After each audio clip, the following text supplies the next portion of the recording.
Molly, aha.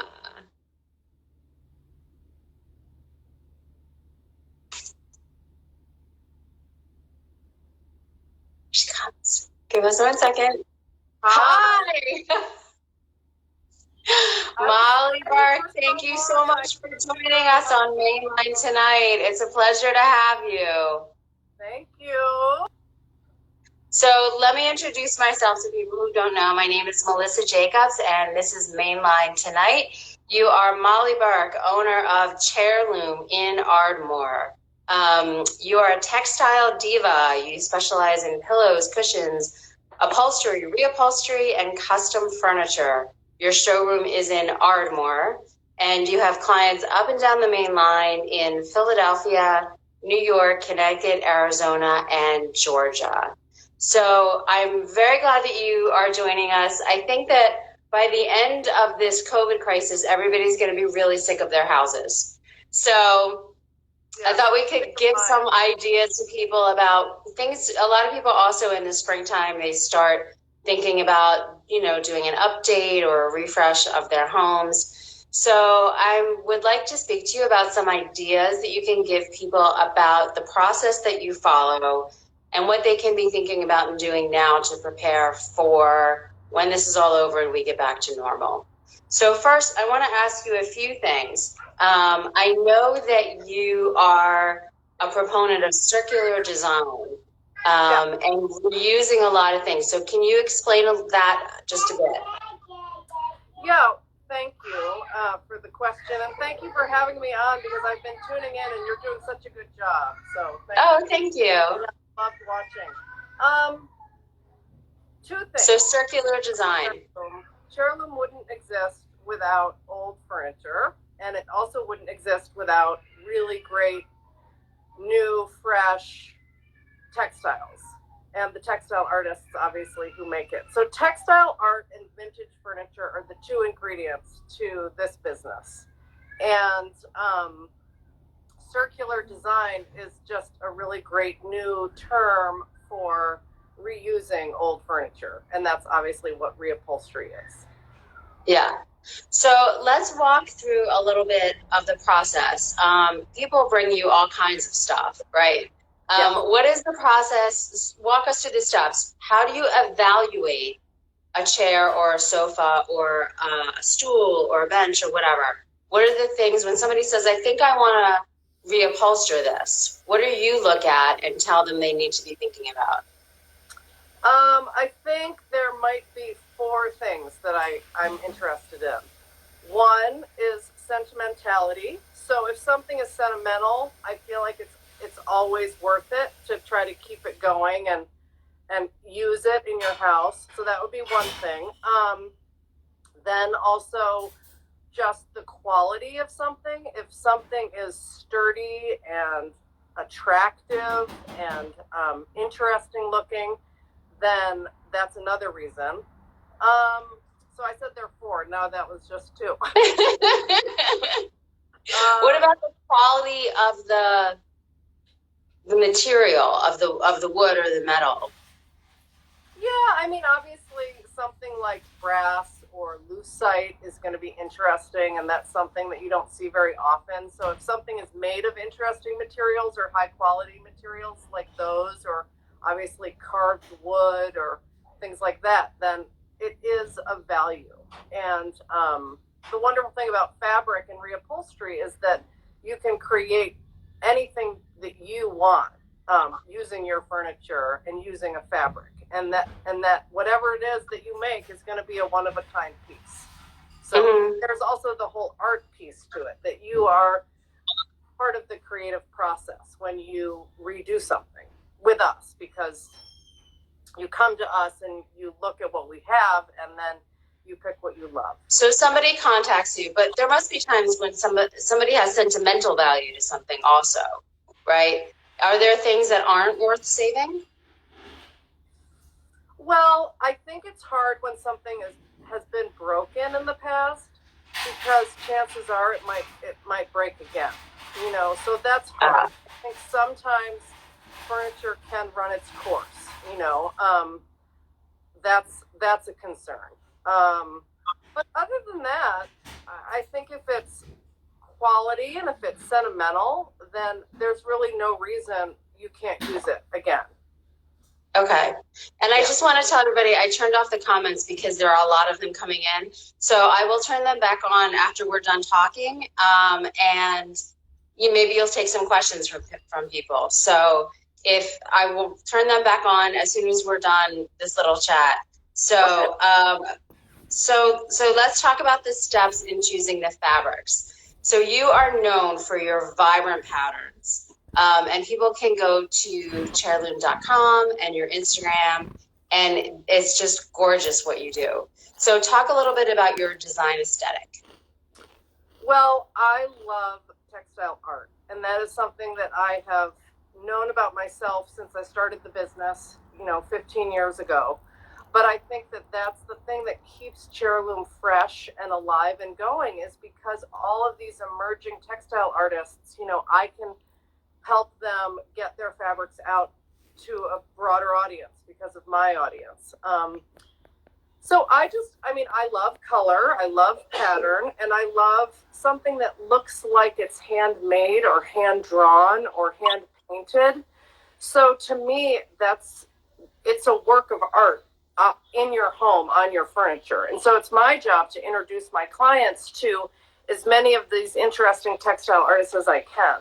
And I'm just a lucky person to be able to do that, because I am not a textile artist. I wish I were, but I'm not. But what I get to do is I get to expose more and more people, especially people who don't necessarily have a designer or work with a designer, because we are an open door showroom that's retail. So anybody can have access to this textile art that normally would be only fabrics that designers can get. And you do have vintage, you do have pieces already for sale, already done. That's part of your business. That's a tiny part. A bigger part, Melissa, is we sell vintage furniture that needs to be reupholstered. So you come to us and you want to buy something off our website and then pick fabric, or you bring us something that you already have. So those are the two main ways that you come to us. And then the third would be custom, is that we do a lot of custom projects as well. Okay, so talk about the custom a little bit. Explain how that's different. Well, I'll just be honest and say that if you're gonna try to have a furniture business, it's really a good idea, I think, to try to be broad. So I didn't want to just be an upholstery shop, or just be a vintage furniture shop, or just be a fabric store. So the idea is, if you can do as much as possible, then you'll draw in more people, right, and have a bigger business. So yeah. I do love furniture, obviously. So it didn't take very long for people to want something that had already sold. And so then that sort of led to we don't have any more of those. Maybe we could make one, Yeah. Being in Philadelphia long enough and working in the creative furniture building world, you meet enough people. So there are the resources, that are out there. So thankfully, I've met enough people and I've worked in the business long enough that I know people who can make copies or can just make anything. We make porch swings, and we make a lot of benches and ottomans and all sorts. Yeah. So I bring you a chair or a sofa or a bench or whatever. What are the things that you have me start thinking about as we're choosing fabric? So I would probably just ask you, what are your favorite colors, and what's in the room, and then after you tell me that you like blue and you like flowers, I might pull out 5 or 6 ideas and get a reaction from you, and then kind of just go in the direction that excites you, because that's the most fun about, textile art, is that, like I said before, we can expose people to it, and then they get excited. It's like a pair of shoes or a purse or whatever that it is that you're drawn to. So then you can just introduce people to something that they love and they want. How do you make sure that or does it not have to, the piece that's being given new fabric matches the rest of the room? I would just ask for someone to show me pictures of the room, and we can always go to their house as well. So Okay. sometimes lucky, people will want to do like a couch and a chair and window treatments all at the same time. So that's really fun. Yeah. So after the fabric is chosen, what are the next steps? So then really you just have to pay, and then I order everything. And then we send it off to the specific subcontractor. And I didn't know if you wanted to get into like, what. Well, I know that you have a team of people who work for you or work with you. What is their status right now? What is the status of your company right now? Yeah, so that has been sort of an interesting thing for me because my main 3 or 4 subcontractors, be they refinishers, reupholsterers, seamstress, they all are subcontractors and they all work out of their homes. So they're eager. So that's good now. Yeah, I mean, they're eager to work. Like, they can work. They're isolated, and we can be smart about how they get a piece or how they get the fabric or whatever. So it's really, for us, it's really, I just want to keep them busy during this time, which is not necessarily easy, but it's going okay. It's going okay. And you're doing design consultations over, social media, over Zoom, whatever, right? You're using those mediums. This has been a neat opportunity for me to focus on that a little bit because I've always done it because I've always had long distance clients. But now it's like my local clients want that kind of an interaction. So now it slows the process down, but it's not something I haven't done before. So it wasn't something that confused me or anything like that. I just had to make sure people knew that we were open and we can send samples and we can do things, smaller projects. In fact, you have a textile kit that you will send for $150, correct?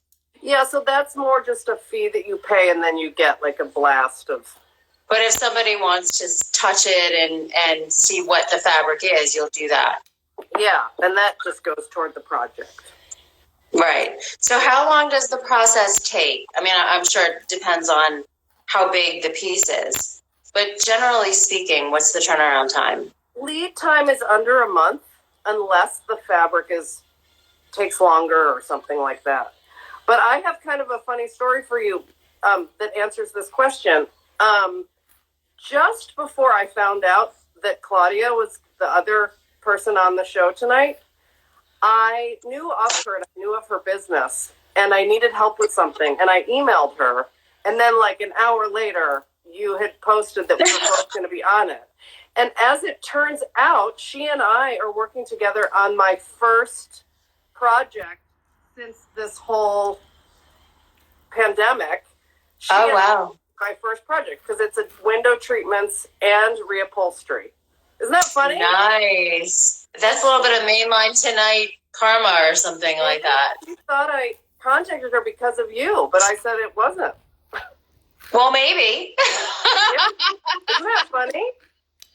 That is funny. Okay, so let me ask you just a few more questions. So what happens if everything gets done and the client doesn't like the end result?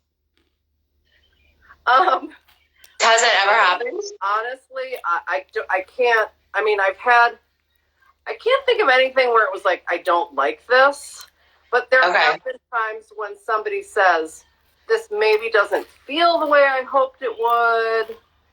Can you do something? You know what I mean? That's the only thing I can think.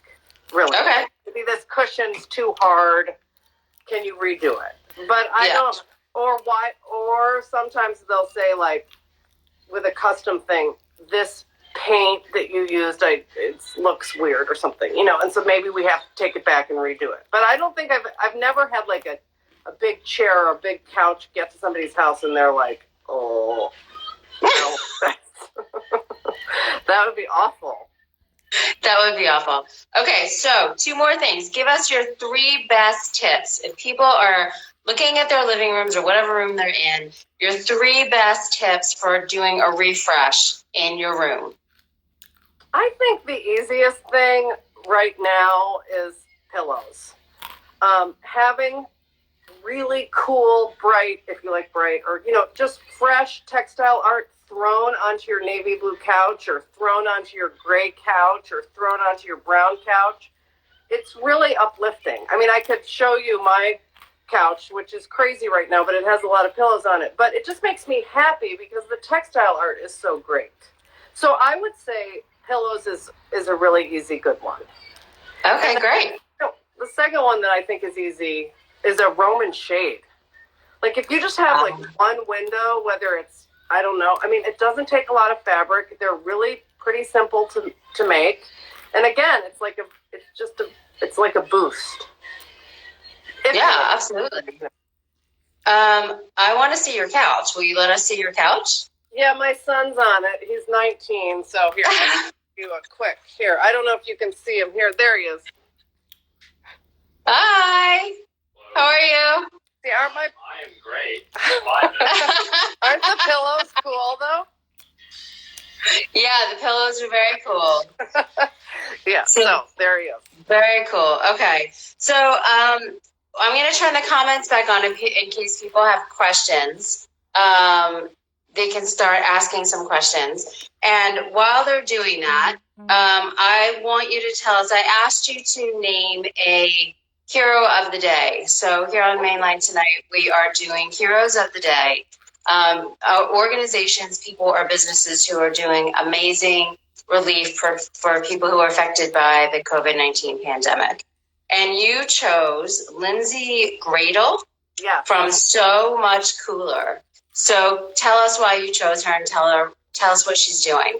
Okay, so Lindsey Gradle is my neighbor. She's like 3 doors down, and she has a children's clothing company, and it's a great company called So Much Cooler. But when this whole situation happened, she obviously, like many sewing people, started making masks. And she did free masks to anybody in the medical profession and $5 for anyone else who wanted one. She has made over 1,500 masks by herself. She has 3 children. Wow. And every day I look out my window and she's walking back and forth to the post office. Wow. It's just amazing to me. Wow. And she has a great Instagram also, right? So it's So Much Cooler, SEW. So Much Cooler. Yes. Yeah. Okay, so people are asking some questions. It looks like people want to know what your background is and how you learned upholstery. Oh, that's just the worst question ever because I'm the owner of the business and I am not an upholsterer.